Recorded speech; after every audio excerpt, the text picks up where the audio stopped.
Halo teman-teman semua dimanapun berada, kiranya semua pada tetap sehat dan semangat. Pada kesempatan kali ini saya akan membahas terkait pertanyaan teman kita. Ada pertanyaan terkait garis berwarna merah ini dan garis berwarna biru ini gitu ya. Jadi pertanyaan yang pertama itu adalah kenapa garis berwarna merah ini dan garis berwarna biru ini di handphone saya jauh gitu ya jaraknya atau melebar gitu ya. Nah, jadi yang kedua, eh, ketika jarak ini jauh atau biasa disebut orang sprint gitu ya, atau biasa disebut orang sprint, apakah yang harus kita lakukan gitu ya? Apakah kita tunggu dulu dia atau bagaimana gitu ya? Nah, itu pertanyaan yang kedua gitu dia. Oke, di sini sembari sebelum saya jawab ya, kita harus pahami eh, antara garis merah dan garis biru ini gitu. Jadi garis merah ini adalah harga permintaan gitu ya, yang biasa disebut harga permintaan. Yang garis biru adalah harga penawaran gitu. Jadi spread itu adalah selisih antara harga penawaran dan harga permintaan gitu ya. Itu selisih antara harga penawaran dan harga permintaan gitu, atau jaraknya gitu ya. Jadi ketika dia jauh berarti spreadnya melebar gitu ya. Ketika dia jauh, jarak kedua ini jauh, berarti spreadnya melebar gitu dia. Jadi untuk menjawab pertanyaan yang pertama, kenapa di handphone saya jarak garis ini dan garis merah ini dan garis biru ini jauh? Apakah ada pengaturannya gitu ya? Jadi ini tidak ada pengaturannya gitu ya, Bang ya. Ini tidak ada pengaturannya di sini. Ya memang ini bawaan daripada pair mata uang yang kita tradingkan gitu. Makanya itu kita perlu untuk melihat spreadnya sebelum kita trading gitu. Jangan sampai dia melebar kita trading gitu ya. Oke. Jadi buat yang kedua, buat pertanyaan yang kedua, eh, ketika ini melebar, apa yang harus kita lakukan? Apakah kita tunggu gitu ya? Yang pertama ya kita harus, kalau kita mau nunggu ya silakan ditunggu gitu ya. Tapi yang kedua ada baiknya kita ganti market gitu ya, ataupun ganti pair mata uang gitu dia. Oke. Jadi kita akan bahas bagaimana kita memilih marketnya ataupun pair mata uangnya yang kecil spreadnya gitu ya. Oke, langsung aja kita cek di sini. Ini di akun demo untuk kita praktekin gitu ya. Oke. Jadi untuk memilih permata uangnya bisa kita cek di area ini. Ini namanya sebaran biasanya ya. Jadi itu spread gitu ya. Nah, bisa kita lihat sebarannya. Jadi ketika dia melebihi dari 20-an gitu ya, itu udah sangat jauh gitu. Misalnya ini. Nah, sampai 28 ya, 28, 29 gitu. Itu spreadnya gitu ya, 29 poin gitu ya. Jadi kalau udah seperti ini kita akan lihat ini udah jauh nih pastinya. Nah, bisa teman-teman perhatikan sendiri bagaimana kita mentradingkan spread ataupun jarak garis antara harga eh, penawaran ini dan harga permintaan ini jauh gitu ya.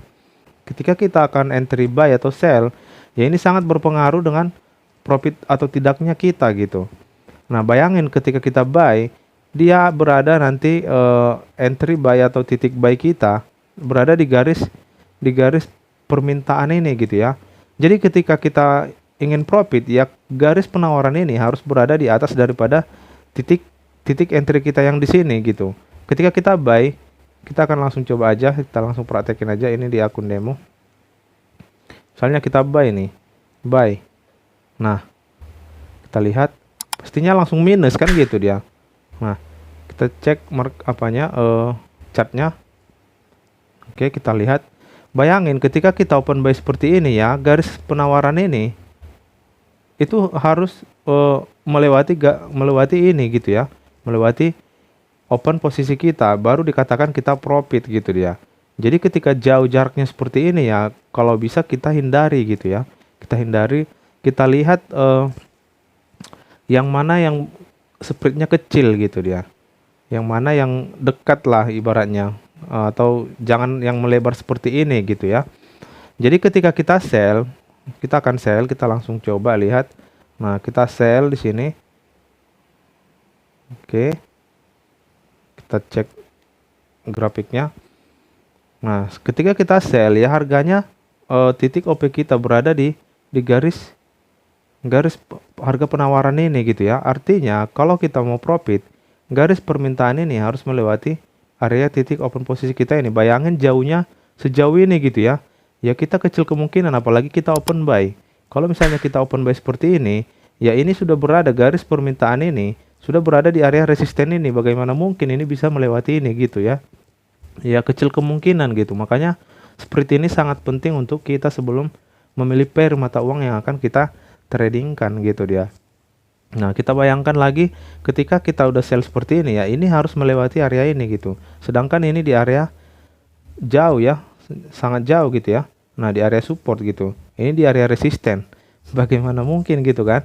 Ya ada sih kemungkinan, cuman dia kecil untuk profit kita, take profit kita ya sangat kecil persentasenya gitu. Jadi ketika melebar seperti ini ya persentase untuk profit kita yang kecil kemungkinan gitu deh. Jadi caranya apakah kita harus tunggu gitu ya? Ya salah satunya kita harus menunggu, kalau tidak kita ganti pair gitu. Kita ganti pair mata uang. Kalau kita tidak menunggu ini dekatan dulu atau tidak melebar garis permintaan dan penawarannya, ya kita ganti market aja. Nah, kita cek aja di sini yang mana spread yang kecil gitu ya. Kalau masih 10 ya masih tergolong normal ya. Nah, masih tergolong normal. Kalau bisa dia di bawah-bawah 10 gini, ya udah oke gitu ya untuk kita tradingkan gitu dia. Nah, jangan sampai dia sampai seperti ini ya. Ini kan udah melebar sekali nih, sampai 30 gitu ya. Jadi seperti itu cara kita untuk memilih pair mata uang yang akan kita tradingkan gitu. Jadi spreadnya itu sangat penting untuk kita analisa terlebih dahulu. Jadi terkait pengaturannya itu tidak ada pengaturannya gitu ya. Memang bawaan ataupun pair mata uang tersebut gitu ya. Nah, ini kan kecil nih, beda-beda setiap pairnya gitu dia. Nah, setiap pair mata uangnya beda-beda dia gitu. Nah, ketika dekat seperti ini ya memang alangkah lebih baiknya untuk kita tradingkan gitu ya. Nah, bisa teman-teman perhatikan dia tidak begitu jauh gitu ya. Apalagi dia di menit di 5 menit gitu ya. Makin besar ya makin ini gitu ya. Kalau masih dia 10 ya masih bisa untuk kita tradingkan gitu dia. Apalagi di bawah 10 kalau bisa. Jadi seperti itu terkait harga permintaan dan harga penawaran gitu ya. Oke. Itu terkait dari pertanyaan teman yang menanyakan harga ini gitu ya, harga permintaan dan harga penawaran di pair mata uang ini sebelum kita tradingkan gitu. Jadi ini sangat penting untuk kita pahami, apalagi kita pemula gitu ya. Jangan nanti kita open posisi dengan spread yang sangat melebar gitu ya. Nah, itu sangat membuat kita kecil kemungkinan untuk dapatkan take profit gitu dia. Jadi mungkin sekian dulu pada video kali ini. Yang intinya seperti itu sangat penting untuk kita pahami atau kita analisa terlebih dahulu untuk memilih pair mata uangnya gitu. Yang jelas seperti itu adalah selisih antara harga penawaran ini dan harga permintaan gitu ya. Oke, jadi itu dulu pada video kali ini. Semoga ini bermanfaat bagi teman-teman dimanapun berada. Semoga bisa dapat profit yang konsisten gitu ya. Terima kasih semuanya. Selamat sore.